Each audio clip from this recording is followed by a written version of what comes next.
jirtu nagaa keessanii kabajamtoota hordoftoota koo baga nagaan dhuftanii Nooraa jenneerra. Seenaa maatii fi jireenya jidduu jiru seenaa dhugaa baay'ee seenaa baay'ee nama gammachiisu haga dhumaatti dhaggeeffadhaan isiniin jedha. Egaa irra deebi'uudhaan baga nagaan dhuftanii har'a seenaa maatii fi jireenya nama hedduu barsiisu tokkoon isinitti hima jechuudha. Seenaa kana keessatti jechuun maal akka ta'e hanga dhumaatti nu waliin turaan isiniin jedha. Egaa jireenyi maatii kutaa tokkoffaa jireenyi maatii jechuudha. Magaalaa xiqqoo tokko keessatti maatii mootummaa tokko jiraataa turanii jechuudha. Abbaan isaanii hojii cimaa hojjechaa maatii isaanii bulchaa turan. Haati isaanii immoo ijoollee isaanii guddifatu jechuudha. Haadholeen baay'een mana keessatti ijoollee isaanii guddifachuudhaan kan dabarsan jechuudha. Keessattuu karaa baadiyyaa akkas jechuudha.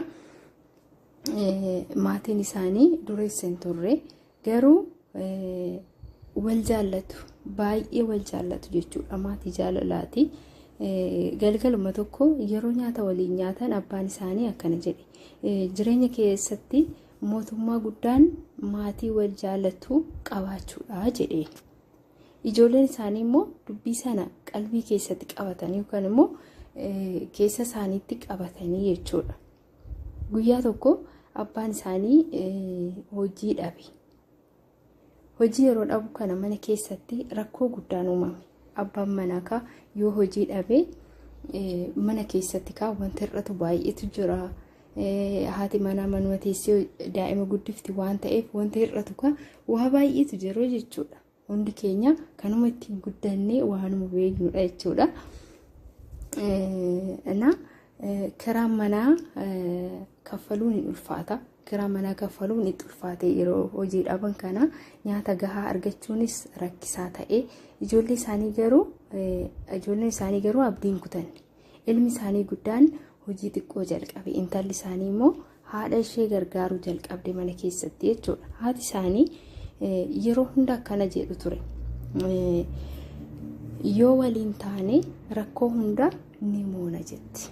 Dhugaa isheeti. Yoo tokko ta'anii harbuun tokko taatee arba hiitii jedhu miti yeroo qunceen tokko taatee arba hiitii moo akkas jedhu garuu isin sirreessa. Maatiin sun rakkoo keessa turanii yeroo rakkoo keessa turanitti maatiin sun maal hin taane waliin lollee jechuudha. Akkasumatti jaalalaan jiraatan. Tokkoon isaanii wal gargaaru, waliif yaadu jechuudha jireenya isaanii keessatti. Guyyaa tokko abbaan isaanii hojii haaraa argatee suutaan jireenyi isaanii fooyya'uu jalqabe. Jaalalli yoo jiraate wanti hunduu hin sirraa jechuudha. Wantuma xiqqootu nama gaha jechuudha jireenya namaa keessatti hubadhaa. Namoonni naannoo isaanii maatii sana dinqisiifatu turani. Sababni isaa rakkoo keessatti waliin dhiisne. Rakkoo keessas ta'anii isaan garuu tokko ta'anii wal jaallachaa turanii jechuudha. Abdii osoo hin kutatiin wal gargaaraa turanii jechuudha. Abbaan isaanii ijoollee isaanii walitti qabuun akkana jedhanii barsiisu ture. Qabeenyi mootummaa miti. Qabeenyi mootummaa miti. Dhugaadha. Qabeenyi mootummaa miti. Hin dhabamas hin argamas waan ta'eef jechuudha. Maatiin wal jaallatu mootummaa guddaadha jedhee.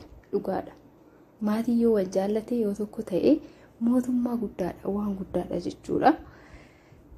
Egaa ijoolleen isaanii gammadanii guyyaan sun maatii isaanii keessatti guyyaa hin dagatamne ta'ee darbii jechuudha. Guyyaan rakkoo sun.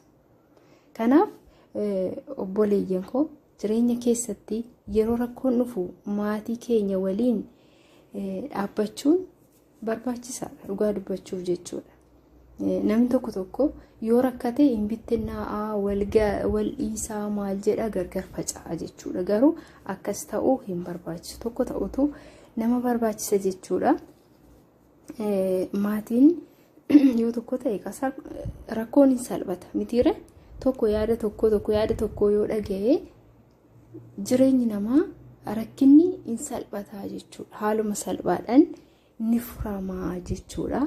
egaa seenaa baay'ee nama gammachiisa dhugaa seenaa baay'ee nama jajjabeessudha seenaa baay'ee irraa barattan jedheetan yaada ka viidiyoo kana jaallattanii like godhaa subscribe share gochuudhaan na jajjabeessan isiniin jedha ka galatoomaa viidiyoo biraatiin immoo walitti deebinaa isiniin jedha bakkuma jirtanitti waaqessi faana haa ta'u isin haa tiksuun isiniin jedha bahanii gala dadhabuun haa oolchuu waaqayyo bakkuma jirtanitti isinaa eeguun isiniin jedha kabajamtoota hordoftoota koo yeroo baay'ee jireenya namaa keessatti namni yoo rakkate karaa abdii kutachuutitti kaata jechuudha garuu abdii kutachuun furmaata hin ta'u tokko ta'uu wal gargaaruu wal utubuutu tokko nama taasisee tokko ta'an immoo hiyyummaa injifatu jechuudha hiyyummaa immoo hojiidhaan injifatu kanaaf seenaa maatii fi jireenya jidduu jiru